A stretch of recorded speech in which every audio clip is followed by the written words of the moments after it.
बिस्मिल्लाहिर्रहमानिर्रहीम। अस्सलाम वालेकुम नादरीन, आप यूट्यूब चैनल देख रहे हैं। मैं इमरान खान हूँ। सबसे पहले रिपोर्ट कर देते हैं आपको कि इमरान खान साहब ने जेल में क्या बातचीत की है कल के दिन में। अब तो चीज़ें नॉर्मलाइज हो रही हैं। पहले इमरान खान साहब को बहुत ज़्यादा रिपोर्ट इसलिए करना पड़ता था कि बाकी मीडिया इमरान खान को रिपोर्ट नहीं करता था। लेकिन अब अच्छी बात यह है कि आहिस्ता आहिस्ता जो तमाम मीडिया चैनल्स के सोशल मीडिया अकाउंट्स हैं वहाँ पर इमरान खान साहब को रिपोर्ट करने की इजाज़त खुली और अब पाकिस्तान के टेलीविज़न के ऊपर भी खुलकर इमरान खान साहब का नाम लिया जा रहा है।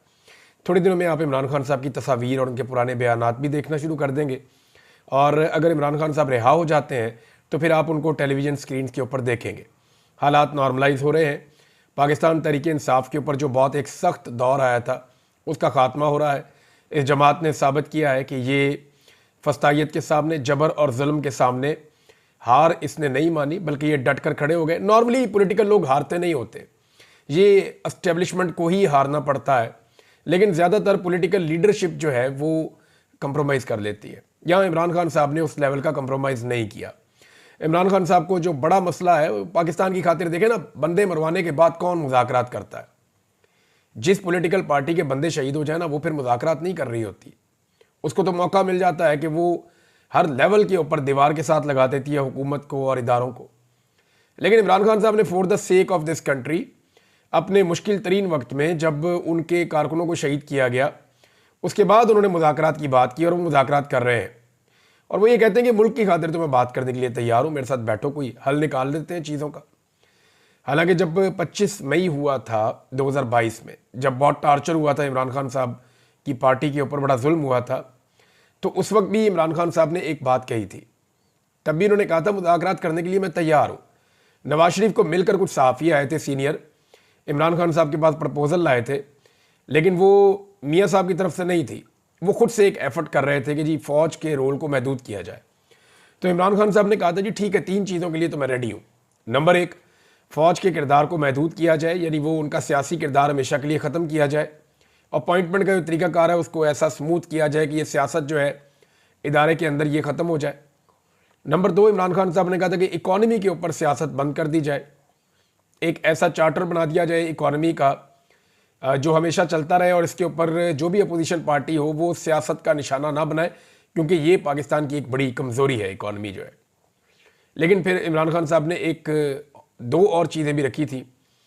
एक तो उन्होंने कहा था कि इलेक्शन का एक तरीकाकार तय कर लिया जाए, साफ और शफाफ इलेक्शन पाकिस्तान में होना चाहिए, इसको यकीनी बनाया जाए ताकि आइंदा होने वाले इलेक्शनों के ऊपर कोई उंगली ना उठाए। और चौथी बात इमरान खान साहब ने इजाफी कही थी, उन्होंने कहा था जी फिर कोई एनआरओ जो है वो नहीं होगा, यानी इसके अंदर कोई एनआरओ शामिल नहीं होना चाहिए। इन उसूली चीज़ों के ऊपर मैं बात करने को तैयार हूँ, लेकिन फिर ये ऑफर जो है वो जो हुकूमती जमातें हैं वो इसके ऊपर दें, तो मैं बतौर अपोजिशन लीडर मुझे कोई एतराज़ नहीं है।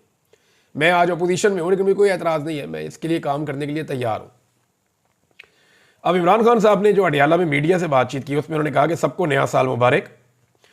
2025 हकीकी आज़ादी का साल है जिसमें घुटनों पर आए इस जाली और फस्ताई निज़ाम को शिकस्त हो जाएगी इंशाअल्लाह। साथ उन्होंने बोला, इस आमराना दौर में शख्सी आज़ादियों के खात्मे, बुनियादी कानूनी हुकूक की पामालियों और इदारों की तबाही ने मुल्क के ना सिर्फ समाजी और सियासी निज़ाम बल्कि कानूनी और माशी निज़ाम को भी दरम बरम कर दिया है।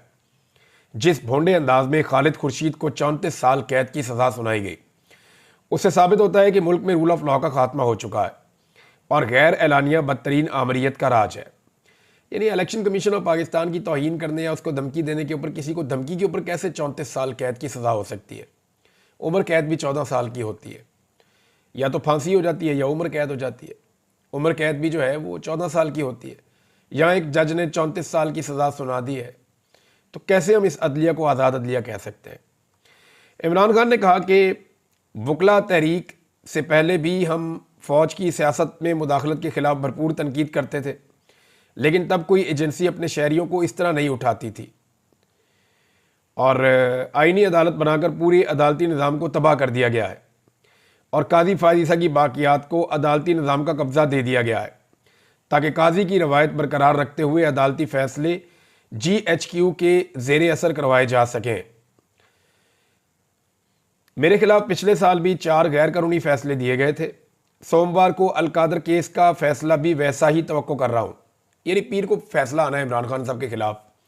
क्योंकि जेल का ये रिकॉर्ड है कि जेल में जितने भी फैसले आए वो इमरान खान साहब के खिलाफ ही आए। अब ये फैसला इमरान खान के हक में तो आ नहीं सकता, शवाहिद तो है नहीं, सबूत भी है नहीं, लेकिन जज ने जब जेल जाके ट्रायल करना है इमरान खान साहब का तो उसने फिर तो सज़ा इमरान खान साहब को ही देनी है ना, क्योंकि निज़ाम इमरान खान साहब का दुश्मन है। लेकिन इस वक्त निज़ाम फंसा हुआ है कि इस आदमी को बाहर कैसे निकालना है, ये भी एक प्रॉब्लम है। और ये प्रॉब्लम का जो रीज़न है वो ये है कि जो बाइडन की सपोर्ट पीछे से हटती जा रही है। जो बाइडन की सपोर्ट हटने का मतलब, जब मैं कहता हूं ना आपको कि जो बाइडन की सपोर्ट हट रही है, इसका मतलब हरगिज ये नहीं है कि डोनाल्ड ट्रंप आएगा और आकर कहेगा इमरान खान को जेल से बाहर निकालो, ऐसा नहीं है। इस मुदाखलत के तो हमें खिलाफ होना चाहिए कि किसी को जेल में डालने के लिए या निकालने के लिए अमेरिकन का या दुनिया के किसी भी मुल्क का कोई रोल नहीं होना चाहिए। लेकिन इंसानी हकूक का मामला जो होता है वो किसी भी मुल्क का अंदरूनी मामला नहीं होता, वो एक बैनुल अक़वामी मामला होता है। उसके अंदर कोई भी बात कर सकता है। जैसे आप दुनिया के किसी भी मुल्क में कोई भी जुल्म होता है तो उसके खिलाफ आप बात कर सकते हैं, ये आपका हक है, क्योंकि वो इंसानी हकूक का मामला है। अब जब जो बाइडन पीछे से हट जाएंगे तो जो इंसानी हकूक की खिलाफ वर्जियाँ पाकिस्तान की हुकूमत ने और इस्टेब्लिशमेंट ने की हैं, उनके नतीजे में इनको बहुत लंबे चौड़े जवाब देने पड़ेंगे। इन्हें बताना पड़ेगा कि हमने ये ज़्यादतियाँ क्यों की। देखिए, ये ज़्यादतियाँ पाकिस्तान तहरीक इंसाफ के ऊपर ज़रा ज़्यादा हुई हैं। इससे पहले ये ज़्यादतियाँ PMLN के ऊपर भी होती रही, मुशर्रफ दौर में ज़िया दौर के अंदर पीपल्स पार्टी के ऊपर भी होती रही हैं, और जमातें भी इस किस्म के अताब का निशाना बनाई हैं। बहुत कम जमातें हैं जिनके साथ इस तरह का जुल्म नहीं हुआ। वो हमेशा से कहीं ना कहीं एस्टेब्लिशमेंट के साथ अपना मार्जिन क्रिएट करके रखती हैं। एक दौर में MQM के साथ बहुत बुरा हुआ, लेकिन MQM के मुसल्ला विंग भी थे, वो हम सब जानते हैं, जैसे वो अपना निज़ाम चलाते थे। लेकिन वो बने भी कैसे थे ये भी हम जानते हैं, उनको बनाने वाले कौन थे ये भी हम जानते हैं। तो दूध की धुली हुई पाकिस्तान की एस्टेब्लिशमेंट नहीं है। आप कोई भी पाकिस्तान का मामला उठाते हैं, कहीं ना कहीं जड़ें जाकर यहाँ पे एस्टेब्लिशमेंट के साथ मिल जाती हैं। अब मामला ये है कि ट्रंप के आने से तो इमरान खान साहब ने बाहर नहीं आना, जो बाइडन के जाने से जो इंसानी हकूक की खिलाफ वर्जियां पाकिस्तान ने की हैं उनका जवाब मगरिब के सामने देना पड़ेगा। जवाब क्यों देना पड़ेगा? उसकी वजह यह है कि पाकिस्तान अपनी वाहिद जो मुनाफा बख्श ट्रेड है वो मगरबी ममालिक के साथ करता है। चाइना के साथ तो हम खसारे में फ़िलहाल करते हैं, या इंडिया के साथ भी आपकी ऐसी ट्रेड नहीं है। सेंट्रल एशिया में भी आपकी कोई इतनी अच्छी तजारत नहीं है। जो आपकी मुनाफा बख्श तजारत है वो आपकी यूरोप के साथ, अमेरिका के साथ है। उसमें आप पैसा और डॉलर्स कमाते हैं, पाउंड्स कमाते हैं, उसमें आप यूरोस कमाते हैं, तो उससे पाकिस्तान को पैसा मिलता है।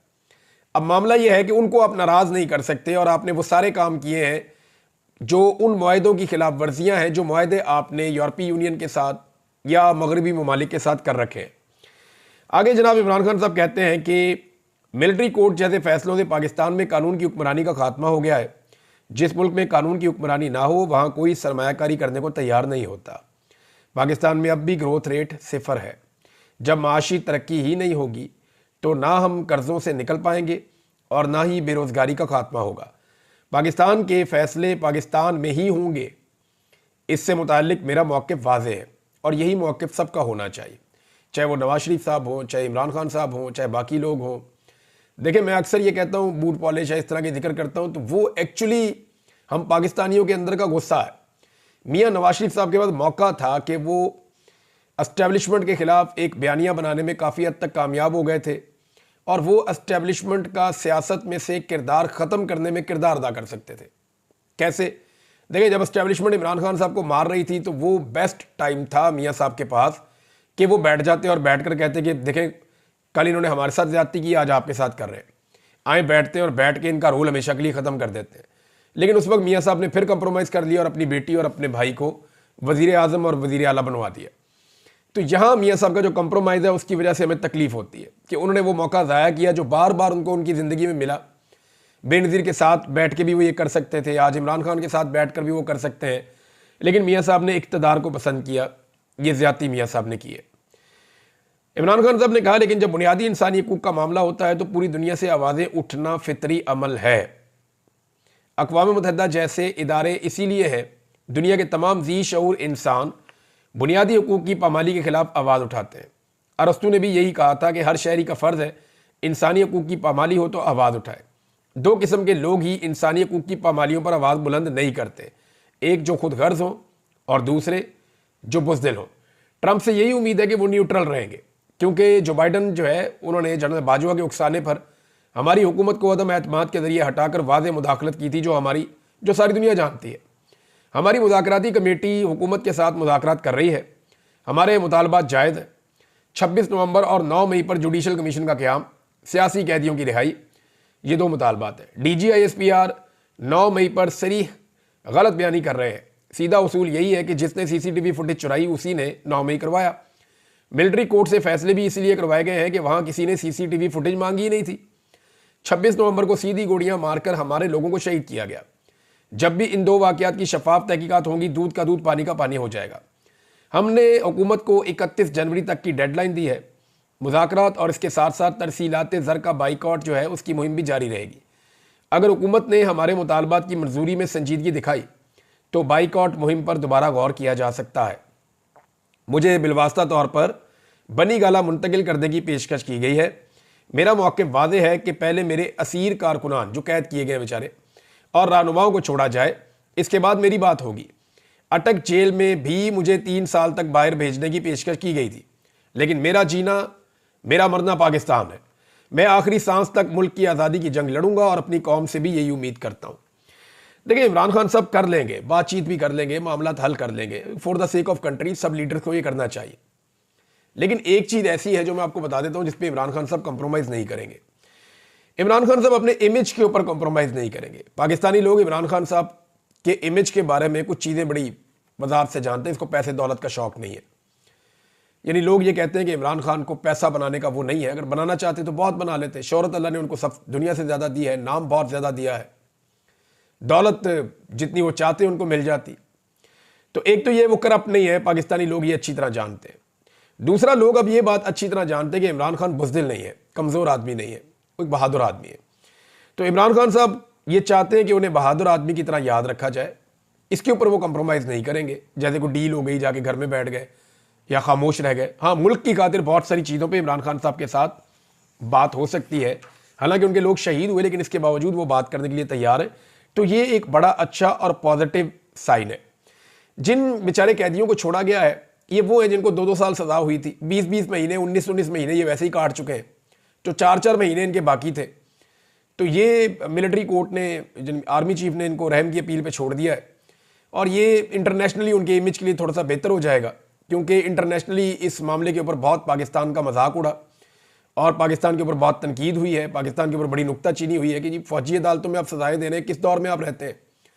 तो फिर अब इस मामले को हैंडल करने की कोशिश की जा रही है। अगर ये अभी भी हैंडल नहीं होता तो फिर सुप्रीम कोर्ट ऑफ पाकिस्तान का जो आईनी बेंच है वो फौजी अदालतों में सिविलियन के ट्रायल के खिलाफ फैसला देकर तमाम जो ट्रायल है उनको मुंतकिल करवा देगा यहाँ पे आम अदालतों में।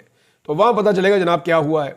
अब मामला ये है कि यहाँ पे कुछ लोगों ने पब्लिक करना शुरू कर दिए हैं वो माफ़ीनामे या वो दरखास्तें जो इन कैदियों ने की थी कि जनाब हमें माफ़ कर दिया जाए या हमारी रहम की अपील है उसको मान लिया जाए। तो मामला ये है कि ये पब्लिक कैसे हो रही है। ये तो आर्मी चीफ के पास थी, तो इनको कौन पब्लिक कर रहा है? इसकी बाकायदा खबरें छुपाई जा रही हैं, लोगों को इनके स्क्रीनशॉट दिए जा रहे हैं कि आप लगाएं, सोशल मीडिया पे लग रहे हैं, अगर तो ये दुरुस्त है तो। यानी अभी तक फैसला पब्लिक नहीं हुआ, लेकिन रहम की अपील और उसके ऊपर आर्मी चीफ का रद्द-ए-अमल जो है वो पब्लिक हो रहा है। फैसले सामने आने चाहिए। फैसले जब सामने आएंगे तो कुछ वकला ये दावे कर रहे हैं कि उन फैसलों के अंदर ऐसी ऐसी गलतियां होंगी और ऐसे अजीबो गरीब फैसले होंगे कि पूरा मुल्क और पूरी दुनिया हंसेगी उनके ऊपर। लिहाजा वो फैसले अभी तक सामने नहीं आ रहे, लेकिन जो लोगों से लिखवाया गया, जो लोग इसका मजाक उड़ा रहे हैं ना कि इन्होंने पहले लिख कर दिया, अब ये बाहर आके तनकीद कर रहे हैं या बाहर आके फिर इमरान खान के नारे लगा रहे हैं या बाहर आके ये कह रहे हैं हमें गलत सजा दी गई, हमारे साथ जुल्म किया गया। तो जो लोग ये तनकीद कर रहे हैं उन्हें शर्म आनी चाहिए। देखिए, वक्त के साथ इंसान सीखता है।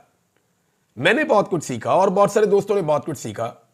माजी में हमारे चंद लोगों के बारे में या इदारों के बारे में पॉइंट ऑफ व्यू गलत हो सकते हैं, लेकिन कुछ चीज़ें बड़ी क्लियर हो गई हैं कि जी डेमोक्रेसी के अलावा कोई हल नहीं है, रूल ऑफ लॉ के अलावा कोई हल नहीं है। पाकिस्तान में इंसानी हकूक़ की पामालियाँ नहीं होनी चाहिए, मैंडेट का एहतराम होना चाहिए और आज़ादी इज़हार राय होनी चाहिए। इन्हीं चीज़ों के साथ मुल्क आगे बढ़ सकता है। तो ये फौजी अदालतें तो अदालतें ही नहीं होती। अब जो लोग इनको सपोर्ट कर रहे हैं उन्हें शर्म आनी चाहिए, बजाय इसके कि वो फौजी अदालतों में सिविलियंस के ट्रायल की मजम्मत करें। वो ये कह रहे हैं जनाब ये लोग बाहर निकल के, पहले अंदर से इन्होंने रहम की अपील की, अब बाहर निकल के ये बयानात दे रहे हैं, इनको दोबारा पकड़ के मारो। यानी अजीबो। और मैं आपको शर्तिया कहता हूं कि ये जो लोग इस तरह की बातें कर रहे हैं ना, 5 मिनट इनको मेरे हवाले कर दें। मैं किसी कांस्टेबल को कहूंगा इनको जरा ले जाओ जरा कमरे में 5 से 10 मिनट के लिए, जो आप कहें मैं इनसे लिखवा कर आपको दे देता हूं। जो आप कहें, आप इन्हें कहें कि ये बता देंगे उसामा बिन लादेन कहां है, आज भी जिंदा है, ये वो भी बता देंगे आपको। यानी जब आप किसी की कस्टडी में होते हैं, आपके कोई हुकूक नहीं होते, आप उनकी मर्जी के बगैर खा पी नहीं सकते, आप सूरज को नहीं देख सकते, आप बाहर नहीं निकल सकते, जब दिल करे वो आपको टॉर्चर करना शुरू कर दें, जब दिल करे वो आपको करंट लगा दें, जब दिल करे वो आपको भूखा रखें, जब दिल करे वो आपको मैक्सिमम जगाएं, जो सा इंजेक्शन चाहे वो आपको लगा दें, जो सी दवाई चाहे वो आपको दे दें, जब चाहे वो आपको कत्ल भी कर सकते हैं। तो ऐसी सूरत हाल में आप क्या करेंगे? यानी एक आम आदमी को ट्रेंड फोर्स तो नहीं है ना, एक आम आदमी उससे आप लिखवाएंगे वो बेचारा लिख देगा, उसको आप बुलवाएंगे वो बेचारा बोल देगा। लेकिन जब वो आजाद होगा, उसका दिमाग आजाद होगा, जब वो बाहर निकलेगा तब जो वो बात करेगा उस बात की वैल्यू होगी। अब ये लोग कल तक ये कहते रहे कि इसहाक डार साहब का जो स्टेटमेंट था वो उनको अंडर कस्टडी थे जब उनसे लिया गया, उसकी कानूनी हैसियत नहीं है। तो इसी तरह इन स्टेटमेंट्स की कानूनी हैसियत कैसे हो सकती है, ये बहुत अहम सवाल है। इसहाक डार साहब ने एक स्टेटमेंट दिया है, इमरान खान साहब ने वैसे इसके ऊपर बात की है पहले भी, लेकिन वो ये कह रहे हैं कि चाय के कप के ऊपर फैसला करके 40,000 लोगों को मुल्क में लाया गया। ये टीटीपी की बात कर रहे हैं। अब देखिए इसको जरा आप थोड़ा समझें, ये जो लोग पाकिस्तान में आए ये इमरान खान साहब के दौर में नहीं आए, ना इनको लाने का फैसला इमरान खान साहब के दौर में हुआ था। ये जनरल बाजवा के ज़ेरे निगरानी एस्टेब्लिशमेंट ने इसका फैसला किया था। अगर ये फैसला इमरान खान साहब का होता तो इमरान खान साहब की हुकूमत में तो कोई नहीं आया। और ये जो ट्रांजैक्शन है, सारी चीज़ें हुई हैं, ये हुई हैं शहबाज शरीफ की हुकूमत में जब पीडीएम की सरकार बनी है, और उस वक्त इमरान खान साहब की पार्टी इसकी भरपूर मुखालफत और मुजामत कर रही थी, इस मामले के ऊपर इस पर एहतजाज कर रही थी। तो तब ये रोक लेते, बड़े आराम से रोका जा सकता था, लेकिन ये रोका क्यों नहीं गया? देखिए मैं आपको एक चीज़ बड़ी क्लियरली कह दूं कि बहुत सारे लोग कहते हैं कि फैज़ हमीद का जब फैसला आएगा तो इमरान खान फंस जाएगा, पीटीआई फंस जाएगी। मेरी ज़ाती राय में जो करप्शन के मामला हैं फैज़ हमीद के, उसके अंदर तो फैज़ हमीद ही फंसेंगे। यानी जो उन्होंने अपनी ताकत का गलत इस्तेमाल किया करप्ट प्रैक्टिसेस के लिए, पैसा बनाने के लिए, लोगों को दबाने के लिए, तो उसमें तो फैज़ हमीद ही फंसेंगे अगर वो केसेस मंतकी अंजाम तक पहुंचते हैं तो। लेकिन ये जो मामला है ना दूसरा वाला, कि सियासत में मुदाखलत, इधर से पकड़ इधर से दक्कर, मीडिया के ऊपर, सियासतदानों के ऊपर, ये जो कुछ भी सियासत में मुदाखलत की गई है उसमें जनरल फैज़ हमीद कभी भी अकेला नहीं फंसेगा, उसमें जनरल बाजवा उसके साथ नत्थी होंगे। मामला यह है कि जनरल फैज़ हमीद के साथ इमरान खान को नत्थी करते करते जनरल बाजवा को ज्यादा नत्थी करवा दिया गया है। और जनरल फैज़ हमीद ने जितने भी कारनामे किए हैं सियासत में मुदाखलत के, हुकूमत में मुदाखलत के या इस तरह की चीज़ों के, उसमें जनरल बाजवा ऑन बोर्ड थे। और अगर एक DGIS ये सब कुछ कर रहा है और आर्मी चीफ जो है वो उसमें इन्वॉल्व नहीं है तो वो तो फिर बहुत ही कमज़ोर आर्मी चीफ हो रहा है, ऐसा हो नहीं सकता। और ये सबको पता है कि जनरल बाजवा का कितना ज़्यादा सियासत में इंटरेस्ट था और वो बुलाकर सियासत के ऊपर घंटों बातें किया करते थे, सहाफ़ियों के साथ भी, बाकी लोगों के साथ भी, वो अभी भी बहुत ज़्यादा करते हैं। नादरीन, ये लोग जो छूट कर आए हैं कैद में से, इसमें समीउल्लाह वज़ीर एक कैदी है बेचारा, उसको मैं देख रहा था कि वो बोल नहीं पा रहा सही तरह, और कुछ लोग कह रहे हैं कि मुबैना तौर पे उसका जो दिमाग के ऊपर असर हुआ है शायद अकेले रहने की वजह से या टॉर्चर होने की वजह से, उसकी मैं हालत देख भी रहा था वीडियोस में, तो वो लग भी ऐसे रहा था कि जैसे वो बहुत प्रॉब्लम में रहा है। तो अल्लाह ताला इन लोगों के हाल पे रहम करे। जब उसकी ऐसी हालत हो गई थी तो उस वक्त भी उसको छोड़ा जा सकता था, लेकिन उस वक्त उसे नहीं छोड़ा गया। अब एक चीज़ और नाज़रीन मैं आपको बताऊं कि इमरान खान साहब का तोती तो मुल्क में बोल रहा है। आप गौर करें कि कोई एक पॉलिटिकल पार्टी ऐसी नहीं है जो पाकिस्तान तहरीक-ए-इंसाफ को रूम देना चाहे। उसकी वजह समझिए, कराची MQM अपना समझती है कि कराची और हैदराबाद हमारा है, वहाँ पे MQM का वाहिद मुकाबला PTI से है। इंटीरियर सिंध पीपल्स पार्टी समझती है ये हमारा है, वहाँ उनका वाहिद मुकाबला PTI से है। पंजाब जो है उसके अंदर PMLN समझती है कि हमारा है, वहाँ उनका वाहिद मुकाबला PTI से है। तहरीक लबैक जहाँ जहाँ पे ताकतवर है उन जगहों पे भी उनका मुकाबला PTI से है। फजलुर रहमान साहब जहाँ जहाँ पे बलूचिस्तान में या खैबर पख्तूनख्वा में तगड़े हैं वहाँ उनका मुकाबला PTI से है। ANP जहाँ भी लड़ाई करना चाहती है वहाँ उनका मुकाबला PTI से है। खैबर पख्तूनख्वा में जहाँ जहाँ जमात इस्लामी की जड़ें हैं या कराची में वहाँ उनका मुकाबला भी PTI से है। तो तमाम पॉलिटिकल पार्टीज का मुकाबला अपने अपने इलाकों में, क्योंकि ये पूरे मुल्क की पार्टी है ना, हर कोने में हर जगह पे इसकी प्रेजेंस है, तो हर जगह पे सबका मुकाबला PTI से है। तो ये बड़ा ऑब्वियस है कि PTI के खिलाफ कोई भी जगह छोड़ने के लिए तैयार नहीं होगा। अब क्या इमरान खान साहब एक पॉलिटिकल माहौल ऐसा बना पाएंगे जिसमें और सियासी इत्तेहादी जमा कर पाएं, जैसा कि उन्होंने महमूद खान अचकजई को और MWM को अपने साथ रखा, साथ में साहबजादा हामिद रजा साहब की पार्टी को रखा, तो क्या वो 4, 5, 6 इलाकाई जमातें जैसे GDA है, जैसे बलूचिस्तान में और पार्टियां हैं, अख्तर मेंगल साहब भी हैं, इसी तरह खैबर पख्तूनख्वा में मजीद पार्टियां हैं, क्या इमरान खान साहब एक बड़ा अलाइंस बना पाएंगे? ये उनके इलेक्शन जीतने के लिए ज़रूरी नहीं है, ये पाकिस्तान के अंदर एक इस्तेहकाम और सबको इकट्ठा करने के लिए ज़रूरी है। अब तक के लिए इतनी, अपना ख्याल रखिएगा, अपने इस चैनल का भी। अल्लाह हाफिज़।